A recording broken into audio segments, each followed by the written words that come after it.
अध्यक्ष, मला माझा प्रश्न असा आहे की आमची व्यथा वेगळीच आहे अध्यक्ष महाराज. आमची व्यथा अशी आहे मंत्री महोदय की आमच्या इथं झुडपी जंगलाचं ज्यावेळेस आम्ही सिपॅन्ड बेरारमध्ये होतो आणि सिपॅन्ड बेरारमध्ये असल्यामुळे आमच्याकडे ती भाषा हिंदी होती त्या भागात.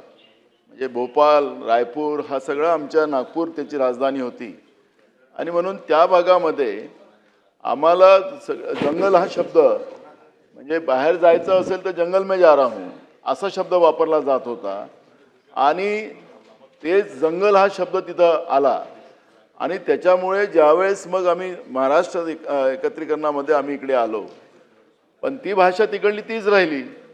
जसं आपण मराठवाड्यामध्ये गायरान वापरतो तसंच हा गायरांच्या जागा आहेत, गुरं चरणाऱ्या जागा आहेत ह्या. पण त्या भाषेचा अपभ्रंश झाल्यामुळे आमची अडचण त्या ठिकाणी ही निर्माण झाली की तुमचं तर आता फॉरेस्टवाल्यांचं असं आहे की जसं पहिलेच्या काळात तो जमीनदार किंवा काही सांगायचं ना माझी इथून तर तिथपर्यंत त्या आभार टेकला तिथपर्यंत जागा आहे, तशी परिस्थिती अध्यक्ष महोदय आमच्या भागात आहे. फॉरेस्टवाले असे बोट दाखवतात ती आमची तिथपर्यंत आमचीच जागा आहे आणि म्हणून मी तुम्हाला सांगितलं की ते जमिनी तुम्ही एकदा त्याची सीमा कुठपर्यंत आहे इथपर्यंत नाही झालं तर अध्यक्ष महाराज तिथं डेव्हलपमेंटची कामं थांबलीत आणि नाफजूल लोकांवर कारवाई केली जाते, घरं बांधता येत नाही अध्यक्ष महाराज, अशी परिस्थिती आमच्या भागात आहे.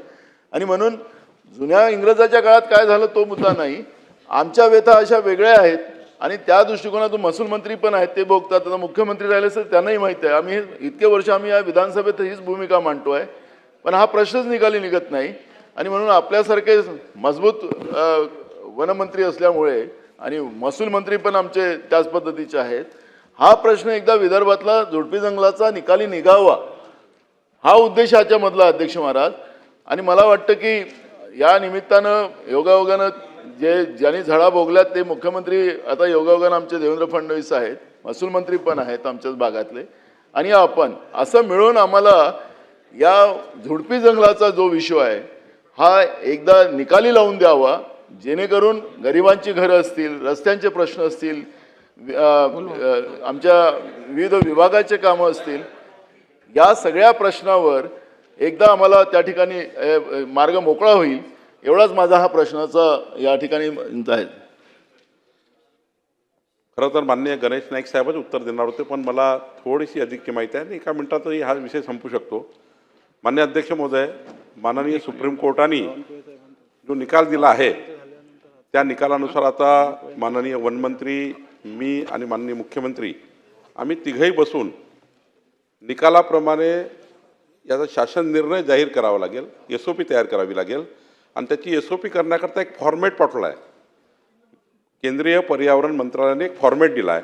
त्या फॉर्मॅटमध्ये आपल्या पूर्ण विदर्भात अतिक्रमण कुठे कुठे आहेत, कुठे अलॉटमेंट झाले होते त्याचा वेगळा फॉर्मॅट आहे, अतिक्रमण रेग्युलाइज करण्याकरता त्यांनी वेगळा फॉर्मॅट दिला आहे आणि हे सर्व 3 महिने त्यात करायचं आहे असं सुप्रीम कोर्टाने म्हटलं आहे.